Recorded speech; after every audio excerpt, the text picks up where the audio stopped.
बिहार की राजनीति में एक बार फिर एक पुराना शब्द लेकिन बेहद विवादास्पद नारा गूंजने लगा है। भूरा बाल साफ करो।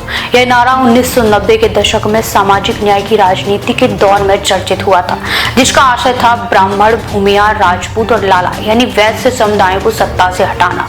अब बिहार में आगामी विधानसभा चुनाव को लेकर तैयारियों के बीच यह नारा फिर से चर्चाओं और बहसों में लौट आया है। इसी संदर्भ में पूर्व सांसद आनंद मोहन ने इस नारे पर तीखी प्रतिक्रिया दी है।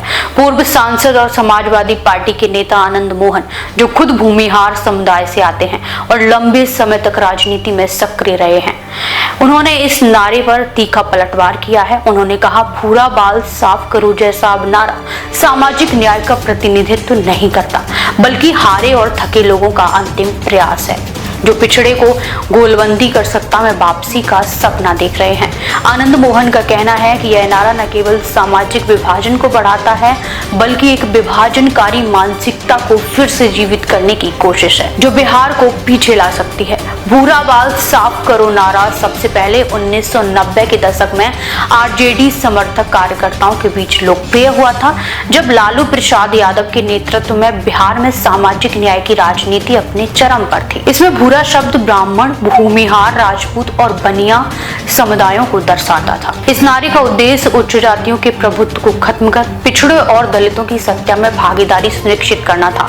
हालांकि इस नारे को लेकर राजनीतिक दलों के बीच वर्षों तक तकरार और सामाजिक टकराव भी रहा है। बिहार में जब भी चुनाव करीब आते हैं, जातीय ध्रुवीकरण की राजनीति सतह पर आ जाती है।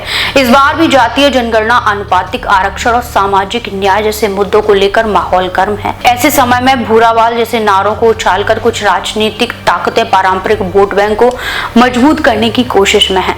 लेकिन आनंद मोहन जैसे नेताओं की आपत्तियां यह इशारा करती हैं कि जब समाज सिर्फ जातीय रेखा पर बंटने को तैयार नहीं है, तो जनता अब इन नारों की असल मंशा को पहचानने लगी है। राजनीतिक विश्लेषकों का कहना है कि इसका इस्तेमाल एक दोहरी धार वाली तलवार हो सकता है।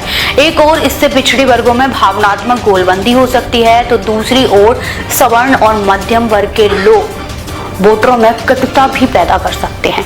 आरजेडी या अन्य विपक्षी दलों द्वारा अगर इसे समर्थन मिलता है, तो यह उनके लिए राजनीतिक लाभ भी ला सकती है, लेकिन यह दीर्घकालिक सामाजिक के लिए घातक भी हो सकता है। बिहार की राजनीति अब उस दौर से बाहर निकलने की कोशिश में है, जहां केवल जाति आधारित नारे और ध्रुवीकरण ही चुनाव जिताया करते थे।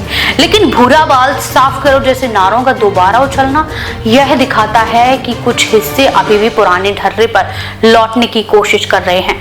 आनंद मोहन जैसे नेताओं का विरोध और बयान इस बात का संकेत है कि राज्य में अब एक नई राजनीतिक चेतना विकसित हो रही है, जो जातीय कटुता के बजाय सामाजिक समावेश और विकास पर केंद्रित हो।